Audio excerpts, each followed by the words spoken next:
We are here on the Trent Acid Tribute Radio Show as False Count Radio in association with the Wrestling Soup brings you a very special tribute show. And on the line with me, I have former ECW referee Mike Keener. Mike, I know you were close to Trent.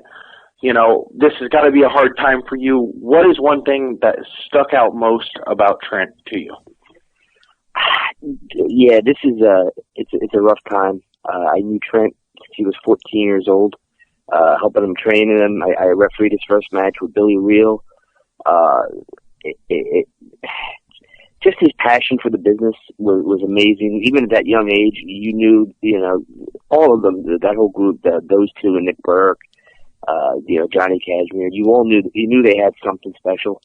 And Trent was at the head of the club in terms of his passion for the business.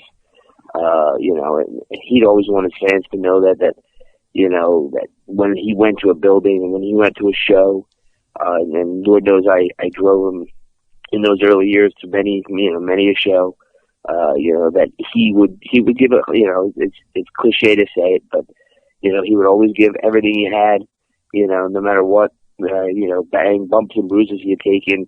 You know, he would always go out there and give everything he had. His passion for the business was just unrivaled. It really was.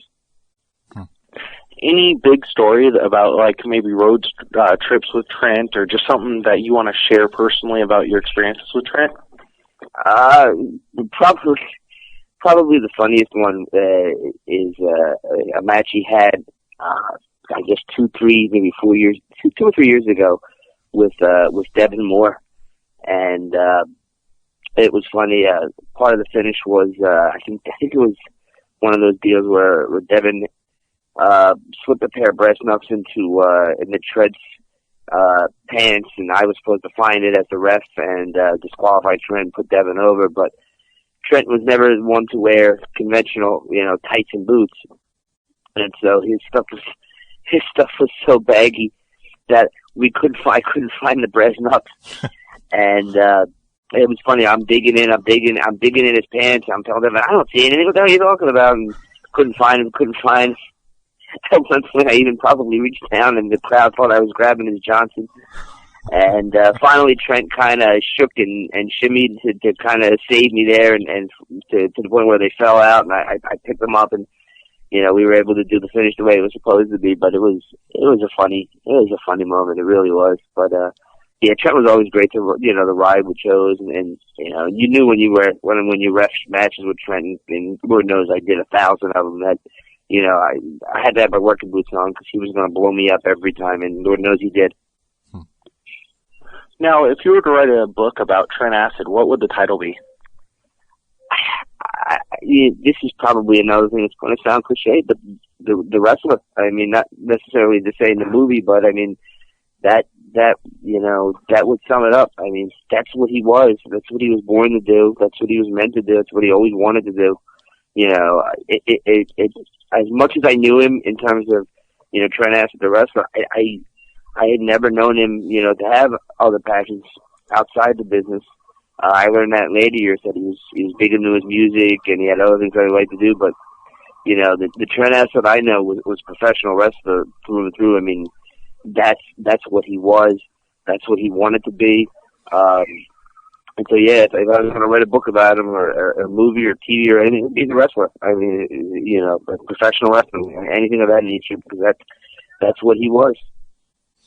It's a very fitting title. Now, my co-host Missionary has some questions, so I'm going to let Missionary go ahead. Yeah, hey, how's it going, Michael? Hey there. I had a question. Trent Acid's crowning achievement in his career, in your opinion? Japan.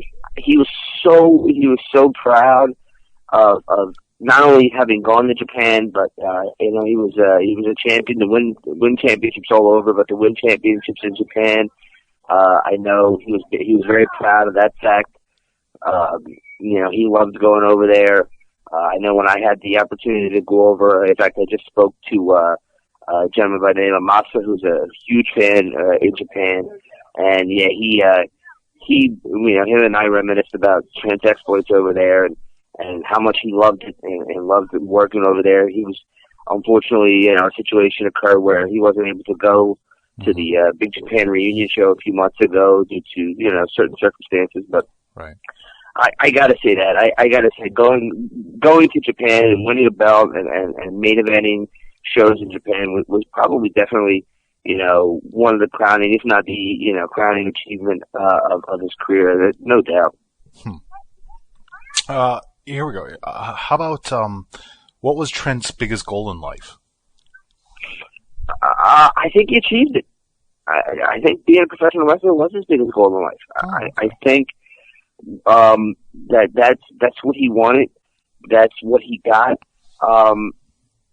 I think what he would have liked, and hopefully, as he was reaching his prime, which a lot of people don't realize, Trent Acid was a 15-year veteran of the wrestling business, and he's still 29 years old. I mean, his prime was just coming to be. I mean, as professional wrestlers, we're taught that your late 20s, early 30s, that's it. That's your money-making years when you can hit your prime, and really start to, capitalize on everything that you've learned in your career. And I'm sure, like I said, Trent felt fulfilled in terms of that he had accomplished his dream of being a professional wrestler, right, and traveling the world, traveling the country.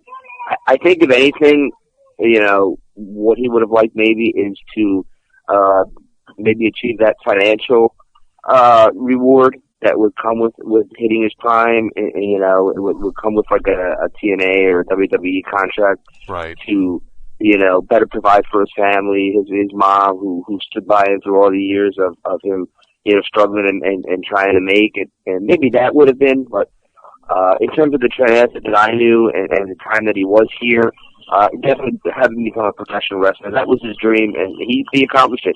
He got to do what very few people have done in their lives, and that's lived his dream. That's very good. One last question is, what's the one thing about Trent you'll miss, Michael? The ribs. It's just his way of laughing and making everybody in the locker room laugh. That's the Trent Acid I knew. That would always had he would bust my balls about every little thing. The way I would say things. I always like to rib the new guys just the way we were ribbed when we first started out. Calling them the greenies or things of that nature, and marks, just joking around. And Trent would take that to the next level, and every time you would see it, and every time I would see it, hey, Marks, come on, just kind of to be silly, be funny, just to bust chops. Right. So that was always funny, that was one thing. Excuse me. That's one thing I always miss about Trent is his ability to get everybody to laugh and get everybody to appreciate what they have, and we get to make money, pretending to do what we do, to pretend to beat each other up, and go out there and we get paid to go out there and make people chant our names and cheer for us. I mean, what better thing could you ask for than that? I mean, it's really, when you get to live your dream and make money at it, it's, you can't ask for anything more. Thank you very much, Mr. Keena. Mm-hmm.